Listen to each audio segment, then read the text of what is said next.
बहुत सारे भक्त देख रहा हूं, जिंदाबाद जिंदाबाद। 6 senior, 7 senior, 8 senior message forward हो रहे हैं।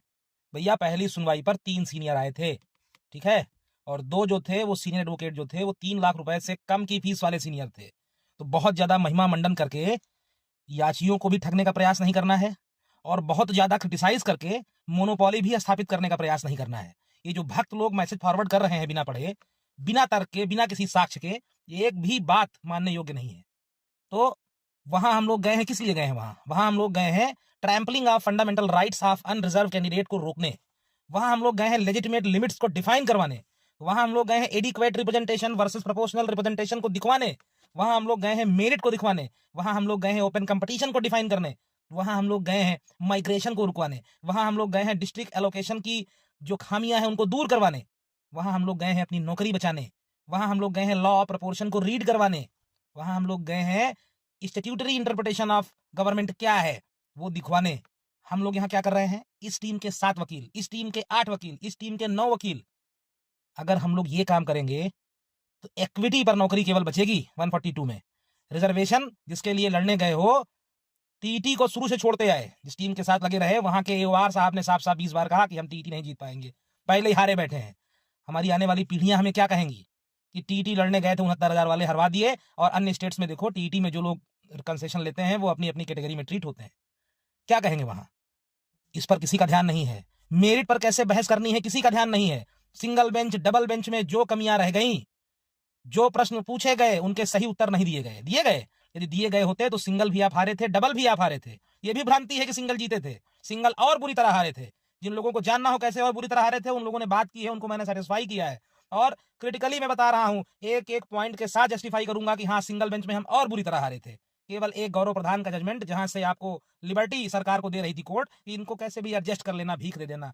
एडजस्ट करने वाली स्थिति में हम नहीं है। We are serving for more than 3 years। We are not able to give equity. We are working teachers. हम लोग मेरिटोरियस टीचर हैं। जो हमारी जगह आने वाले लोग हैं उनसे ज्यादा मेरिट वाले लोग हैं। हम हमसे कम नंबर वाला आकर के हमसे अच्छी क्वालिटी एजुकेशन देगा? हमने जो बताया चीजें, इन चीजों पर सोचिए, विचार करिए, आपस में झगड़ा मत करिए। मैं बता दे रहा हूं, पहली सुनवाई पर 3 लोग गए थे, केवल 3 सीनियर, और उन 3 सीनियरों में भी केवल, मत कहलवाइए बस, ठीक है, बस इतना समझ लीजिए कि हर टीम को काम करने दीजिए। जितनी टीमें काम कर रही हैं सब बढ़िया कर रही हैं। जिस याची को जहां समझ में आएगा वहां पैसा देगा, नहीं तो कोई पैसा नहीं देगा अब, और किसी को पैसा नहीं देगा। कुछ काम करके दिखाइए। पहली सुनवाई पे एक आदमी आया, वो एटीआरई की परिभाषा बता रहा है। शुक्र मनाइए कि स्टे हो गया, और स्टे किसी ने नहीं करवाया। ये जो तरह तरह का, अब स्टे जब हो गया है और सारी टीमें लड़ रही हैं, पैसा आप सबके पास उपलब्ध है। किसके पास पैसा नहीं है? सभी के पास पैसा है। एक टीम के पास 1.5 करोड़ आया, एक लोगों के पास 2,000 से ऊपर याची हैं, किसी के पास कुछ। जब एक ही सुनवाई केवल आज तक हुई है तो पैसा कहां खर्च हो गया यार? इसलिए अनावश्यक बातचीत मत करिए।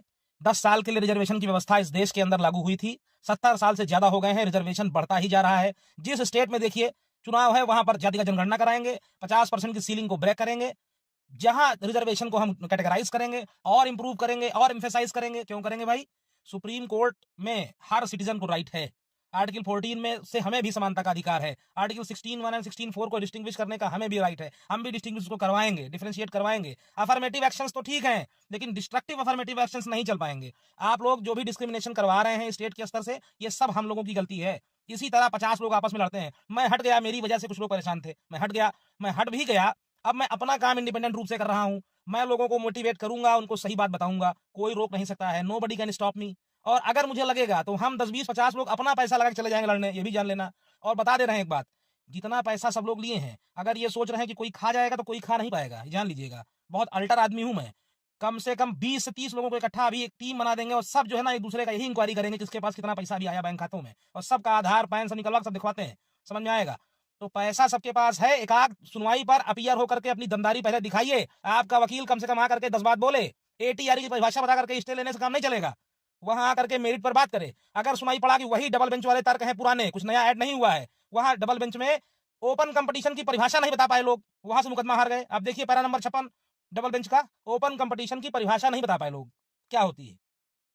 आप डिस्टिंग्विश करवाने जा रहे हैं 25/3/94 के जियो में, कहां पर एज और फीस रिलैक्सेशन के साथ एक्स्ट्रा शब्द लगा हुआ है। वो एक्स्ट्रा शब्द को कैसे डिफाइन करेंगे? वो विपक्षी बोलेगा ना कि एक्स्ट्रा शब्द का मतलब है कि उसमें नंबर भी आएगा। कैसे डिफाइन करिएगा उसको?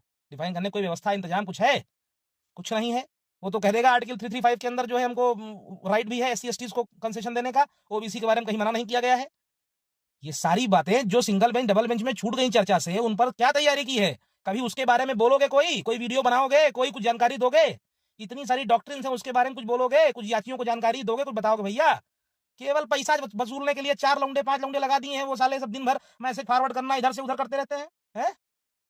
ये सब चीजें ठीक नहीं है। देखिए मैं सबसे देख रहा हूं, तब से मेरे पास याची बन जाओ, मेरे पास फला फला स्कीम है, याची बन जाओ। याची बनाना, स्कीम देना, ये सब बंद कर दीजिए।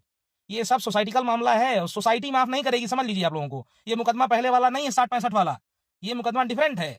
ये एक ऐसे इशू का मुद्दा है जो इस देश का सबसे सेंसिटिव इशू है। इसको सीरियसली टैकल कीजिए आप लोग, समझ गए? मैं बता दे रहा हूं कि एब्सोल्यूट जस्टिस देता है सुप्रीम कोर्ट, एब्सोल्यूट जस्टिस, लेकिन चाहिए तो उसके लिए आपको एब्सोल्यूट काम भी करना पड़ेगा, अपने आप को बेहतर बनाना पड़ेगा। केवल फरीदी सर के सहारे बड़ी वाली टीम का बता देंगे सच्चाई तो समझिए सिर्फ एक आदमी वहां निर्णय लेता है, एक आदमी, समझ गए ना? उसने कह दिया ये ठीक तो बोला ठीक। 4000 आदमी की नौकरी हाथ में लेकर चलने का की औकात किसी की नहीं है, संभाल नहीं पाओगे सब लोग, समझ गए ना? 4000 आदमी की नौकरी, अगर कुछ किसी को कुछ हो गया किसी की नौकरी को, समझ लीजिएगा मैंने किसी पैसा मांगा है क्या? जो भी पैसा किसी से मांगा गया है वो सब लोगों को दिलवाया गया है। इसलिए आपस में झगड़ा लड़ाई सब बंद कर दीजिए और मेरिट पर काम करिए। याचियों के अंदर विश्वास पैदा करिए कि आप काम कर रहे हैं, आपकी टीम काम कर रही है, दिखाई पड़े वो कागज पर। इतने लोगों का जिम्मेदारी लिए हैं तो कागज पेन कलम लेकर के बैठिए, अपने AOR से कहिए तैयारी करें, उनको अतिरिक्त फीस दीजिए, वो जस्टिफाई किया जाएगा उसको। AOR 1 नहीं 2 लगाइए और इस चीज को करवा डालिए। छूट गई चीजें फिर कहने का मौका नहीं मिलेगा। और जो वर्तमान में दीपांकर दत्ता साहब है, पूरा दिन मैंने उस दिन उनको सुना है, 1 सेकंड स्किप नहीं किया। वो उस नैरो रास्ते को अगर आप बड़ा नहीं कर पाए, अगर आप वो जानते हैं, ये तो CBI सर ने कहा था कि the point of observation is very narrow, अगर वो पॉइंट नैरो ही रह गया, उसको बड़ा आप नहीं कर पाए, बाहर हो जाइएगा, खत्म खेल वहीं से, समझ रहे? तुरंत वो तो CAT के आदेश को बहाल कर रहे थे, कैट को, सेंट्रल एडमिनिस्ट्रेटिव ट्रिब्यूनल के आदेश को भी बहाल कर रहे थे DB के आदेश के ऊपर, तो DB के आदेश को भी महत्व देंगे, जियो के को भी महत्व देंगे, एक्ट को भी महत्व देंगे और सिंगल बेंच के आदेश के उस पार्ट को भी महत्व देंगे जो हमारे काम का है।